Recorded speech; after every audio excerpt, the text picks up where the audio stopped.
আপনি যদি পড়েন কুল হুয়াল্লাহু আহাদ, আপনি বলেন তো আল্লাহ আপনার নামাজ কবুল হবে কিনা আল্লাহর কাছে? হবে? হবে? কোনোদিন হবে না। এখন আমার আপনার করণীয় কি?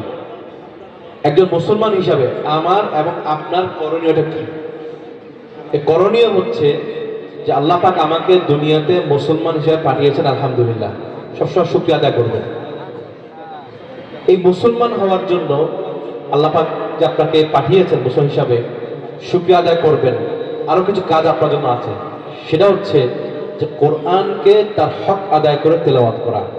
আল্লাহ পাক কি বলেছেন? লাযিনা আতাইনাহুমুল কিতাবা ইয়াতলুনাহু হাক্কা তিলাওয়াতিহি, যাদেরকে আমি কিতাব দিয়েছি এবং যারা এর হক আদায় করে তেলাওয়াত করে। একজন মুসলমানের জন্য কোরআনের তিনটি হক রয়েছে।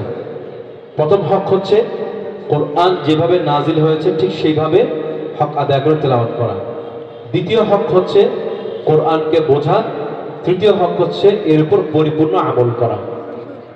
প্রিয় ভাইয়েরা, আজকে আমি আমার আলোচনা বেশি লম্বা করবো না, শুধু জাস্ট এইটুকু আপনাদের কাছে মেসেজ দিতে চাই যে আমরা আমাদের সন্তানদেরকে বা আমি নিজে বা আমরা যখন পড়াশোনা করেছি তখন আমরা দেখতে পেয়েছি যে আমরা সায়েন্সের যে সাবজেক্টগুলো, ফিজিক্স বলি বা কেমিস্ট্রি বলি বা অন্য যে সাবজেক্টগুলো রয়েছে, বা যারা বর্তমানে মেডিকেলে পড়ছেন তারা জানেন একজন ডাক্তার হওয়ার জন্য বা একজন ইঞ্জিনিয়ার হওয়ার জন্য প্রাইভেট ইউনিভার্সিটিতে পড়াশোনা করলে কমপক্ষে 30 থেকে 35 লাখ টাকা খরচ হয়। হয় কিনা? হয়। আর সায়েন্সের সাবজেক্টগুলো যারা পড়ান, যে সমস্ত টিচাররা পড়িয়ে থাকেন, এনাদের ডিমান্ড সবচাইতে বেশি, সবচেয়ে বেশি। ওনাদের ক্লাসে পার ক্লাস আমি যতটুকু জানি যে 8 থেকে 10,000 টাকা ওনাদের টিউশন ফি।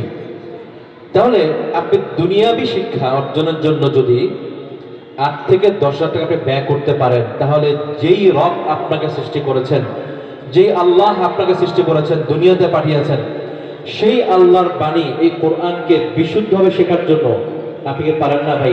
একটু মেহনত করতে, নিজে একটু কষ্ট করেন। আপনার নিজেকে আপনি কষ্ট করেন যে আমি আমার জীবনের 60 বছর, 70 বছর, 80 বছর পার করে ফেলেছি, কিন্তু এই কোরআনকে যেভাবে আল্লাহ পাক পড়ার আদেশ দিয়েছেন ঠিক কতটুকু আমি এটা শেখার জন্য চেষ্টা করেছি, মেহনত করেছি।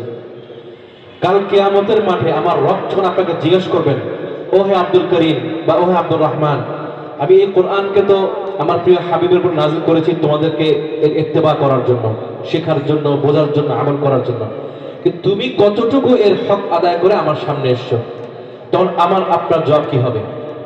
জবাব আছে আমাদের? থাকবে কোনো জবাব? এই জন্য প্রিয় ভাইয়েরা, আজকের এই মাহফিলে আপনারা যারা আসছেন, আপনাদের প্রত্যেকের কাছে আমি বিনয়ের সাথে অনুরোধ করি, শুধু মাহফিলে আসলাম, এই যে কোরআন কালাম তেলাওয়াত করছেন, প্রতিটা হরফ আপনারা 10 নেকি অর্জন করছেন। আজকে আপনারা যারা এই মাহফিল থেকে বাসায় যাবেন, আপনাদের আমলনামার মধ্যে আপনারা হাজার হাজার সওয়াব আপনারা নিয়ে যাচ্ছেন, কিন্তু এটা যেন এর মধ্যে থেমে না থাকে। আমরা চাই যে আপনারা যেন প্রতিটি মানুষ কালকের সকাল থেকে নিজের সাথে প্রতিজ্ঞাবদ্ধ হন যে আমি আমার বাকি জীবনটুকু আমার সন্তানদেরকে আমি কোরআন শেখাবো এবং সবচেয়ে ভালো ওস্তাদদের কাছে গিয়ে পাঠিয়ে কোরআন শেখাবো এবং নিজে কোরআন শিখবো। বর্তমানে প্রিয় ভাইরা, কোরআন শেখা খুবই সহজ। আপনাদের এলাকায় অসংখ্য কি রয়েছে, এখানে মসজিদ রয়েছে, মসজিদ সম্বন্ধে ইমাম সাহেবগণ আছেন, মুয়াজ্জিন সাহেবগণ আছেন, বা আশেপাশে অনেক মাদারেস হয়েছে, বা মাসুদ দাওয়াতুল হক আছে, আমাদের মুফতি তানভীর ভাইয়ের যে মাদ্রাসা এখানে আছে। আপনারা চাইলে কিন্তু এখানে বয়স্ক কোরআন যে কোর্সগুলো আছে এগুলো আপনারা করতে পারেন, শুধু দরকার আপনাদের সদিচ্ছা। এই জন্য আপনাদের কাছে অনুরোধ করবো, প্রিয় ভাইরা, আসেন আমরা আমাদের নিজেদের সাথে আমরা প্রতিজ্ঞাবদ্ধ হই যে আমি আমার স্ত্রী, সন্তান সবাইকে ইনশাআল্লাহ আগামীকালের সকাল থেকে কোরআন শেখার জন্য সর্বাত্মক চেষ্টা করব। আল্লাহ প্রত্যেকের তৌফিক দান করুন।